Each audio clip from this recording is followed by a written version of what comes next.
warahmatullahi wabarakatuh. Jurusan. Baik, sebelum kita mulai pelajaran, lebih baiknya kita berdoa dulu. Semoga apa yang kita lakukan hari ini bermanfaat bagi kita sendiri dan bisa mengamalkannya kepada orang lain. Ibu persilahkan kepada Ananda Winda untuk memimpin doa. Sebelum kita memulai pelajaran, marilah kita membaca doa. Bismillahirrahmanirrahim. Allahumma sholli ala Muhammad wa ala ali Muhammad. Wabbihi ilman warzuqni fahman.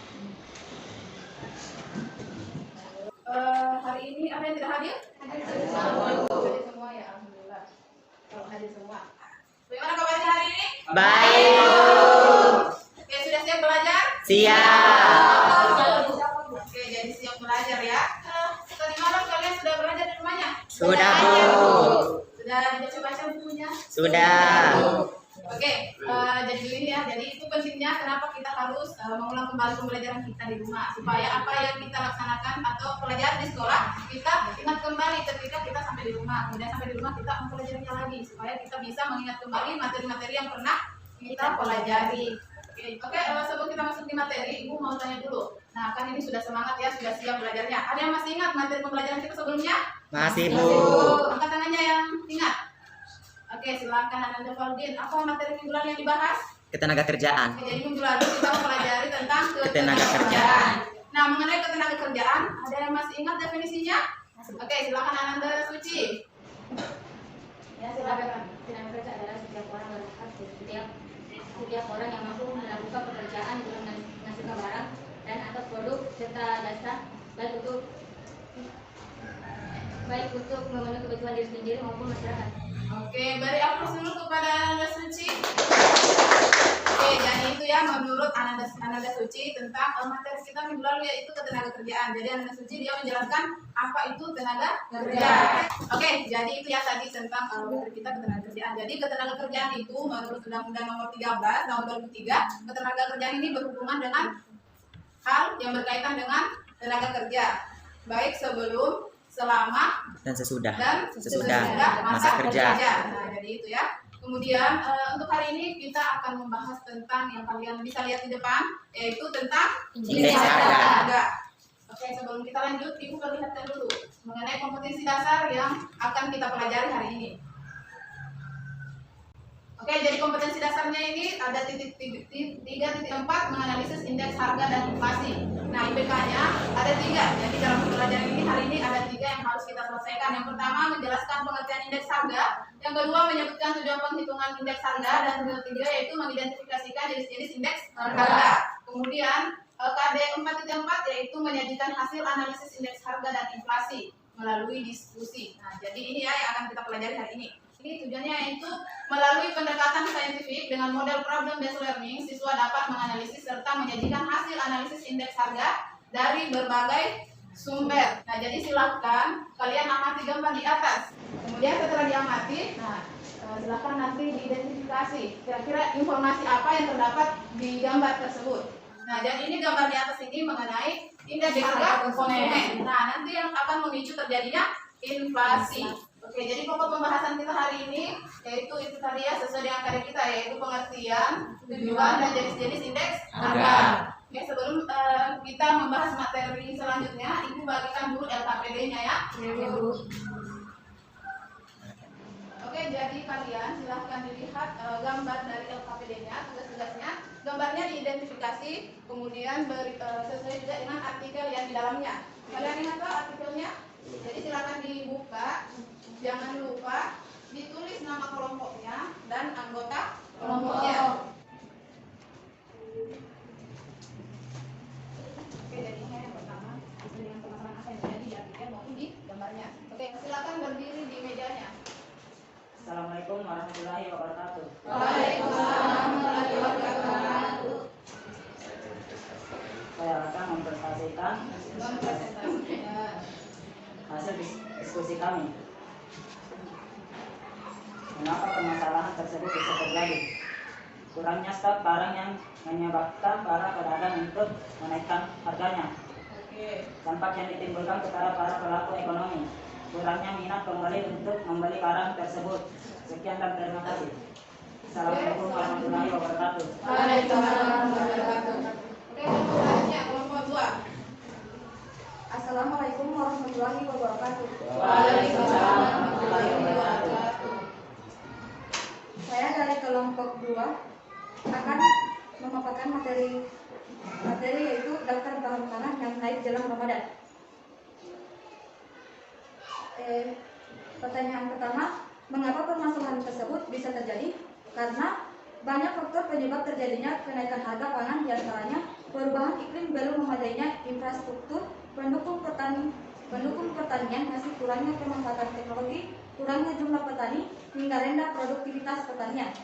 Pertanyaan yang kedua, dampak apa yang ditimbulkan kepada para pelaku ekonomi, yaitu pada gilirannya akan berpengaruh negatif terhadap pertumbuhan ekonomi, penurunan upah real, dan konsumsi rumah tangga. Sekian dan terima kasih. Assalamualaikum warahmatullahi wabarakatuh. Waalaikumsalam warahmatullahi wabarakatuh. Bagaimana kelompok 3 sudah selesai? Sudah. Oke, silahkan. Ya, assalamualaikum warahmatullahi wabarakatuh. Waalaikumsalam warahmatullahi wabarakatuh. Di sini kami akan mempresentasikan tentang daftar bahan pangan yang naik di bulan Ramadan. Pertanyaan pertama itu adalah kenapa permasalahan tersebut bisa terjadi? Yaitu karena harga pangan pada saat bulan puasa dan menjelang Lebaran terjadi bukan karena ulah pedagang untuk keuntungan dirinya sendiri, namun karena dipicu oleh kenaikan jalur distribusi dan logistik. Pertanyaan kedua, dampak apa yang ditimbulkan kepada para pelaku ekonomi, yaitu biaya yang dikeluarkan semakin tinggi dan hal ini menyebabkan beban hidup masyarakat. Sekian dan terima kasih. Waalaikumsalam warahmatullahi wabarakatuh. Waalaikumsalam warahmatullahi wabarakatuh. Oke, jadi lihat tadi hasil presentasinya. Nah, dari hasil presentasinya, nah di sini dari masing-masing kelompok ada yang mau ditanggapi dari kelompok lain.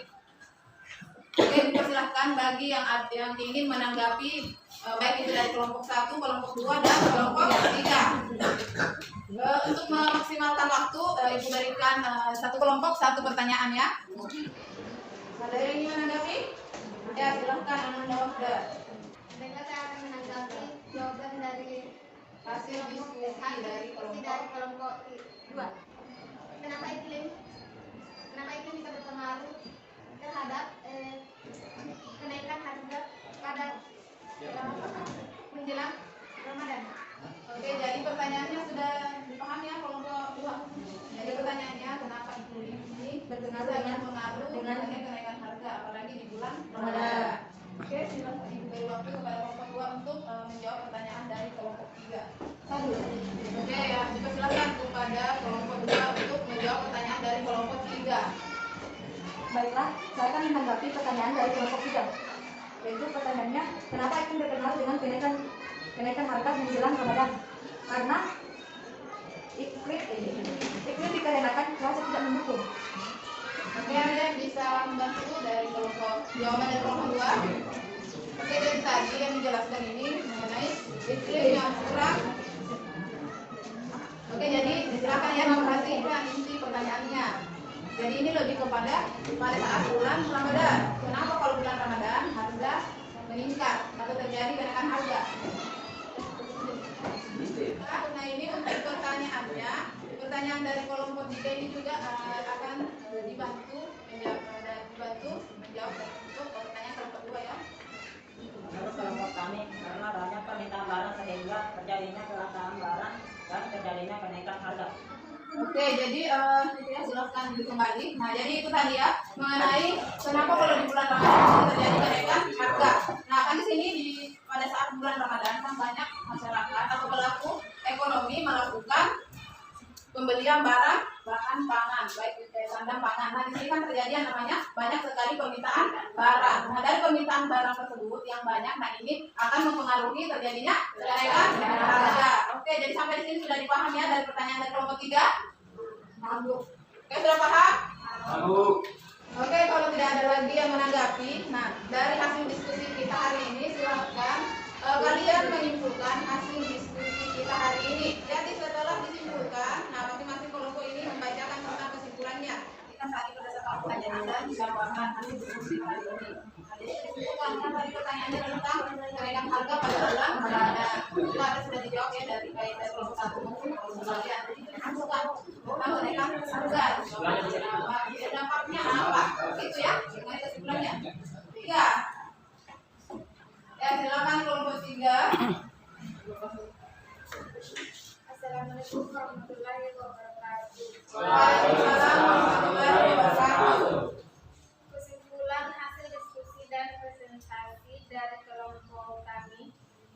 Kenaikan harga barang terjadi karena banyaknya permintaan barang.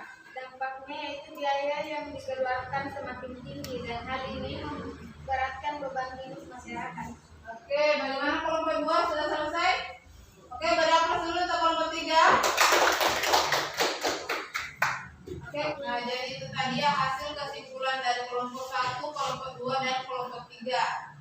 Oke, Bu luruskan dulu untuk kesimpulan dari masing-masing kelompok. Nah, jadi ini kesimpulan dari hasil diskusi kita hari ini yaitu mengenai dari gambar maupun artikelnya yaitu terjadinya kenaikan harga yang terjadi pada bulan Ramadan.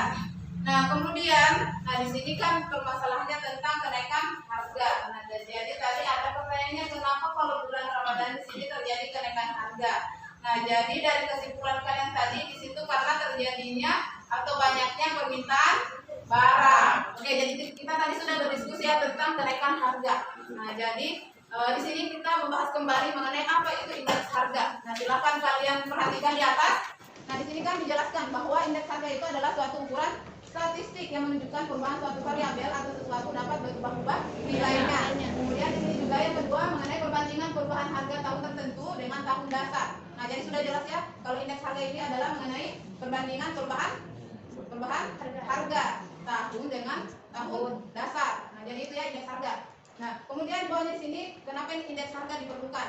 Nah, jadi berdasarkan penjelasan di atas bahwa indeks harga sangat diperlukan dalam kegiatan ekonomi suatu negara karena penurunan dan perkembangan ekonomi merupakan informasi penting untuk mengetahui perkembangan ekonomi. Nah, jadi dengan adanya indeks harga kita bisa tahu bagaimana penurunan dan peningkatan perekonomian suatu negara. Oke, jadi sampai sini sudah dipahami ya?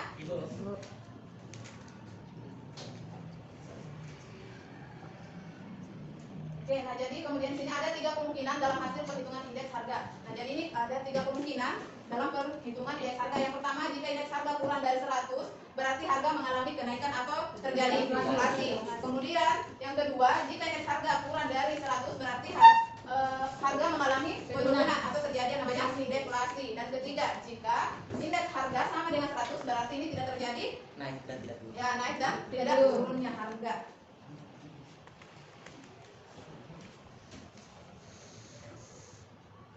Oke, nah adapun tujuan dari penghitungan indeks harga. Nah, di sini ada yang pertama yaitu sebagai petunjuk atau barometer dari kondisi ekonomi umum. Nah, jadi yang pertama ini sebagai barometer atau petunjuk.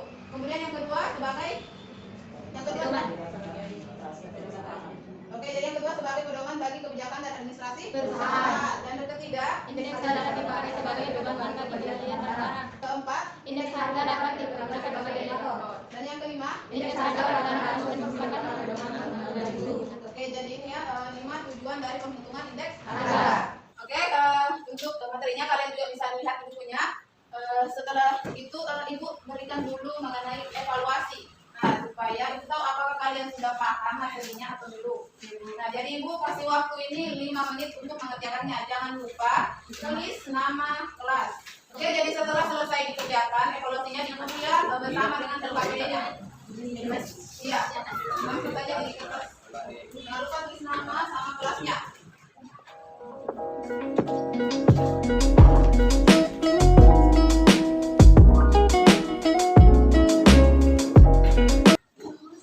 Sudah? Oke, kalau selesai dikumpulin jadi sama dengan LKPD-nya.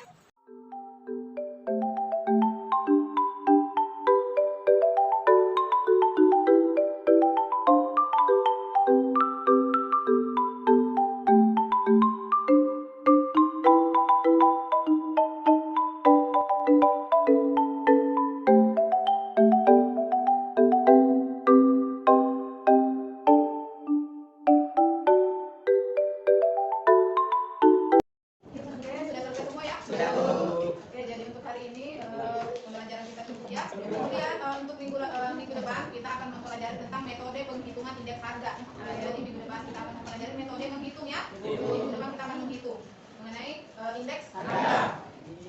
Baiklah, sebelum kita menutup pembelajaran hari ini, kita berdoa dulu ya. Ibu persilakan kepada Ananda Winda untuk memimpin doa. Sebelum kita menutup pembelajaran ini, alangkah baiknya kita membaca doa agar ilmu yang kita dapat hari ini bisa bermanfaat di hari kelak. Doa iman. dan perlindungan yang telah dilakukan. Silakan disiapkan. Said, Kaman.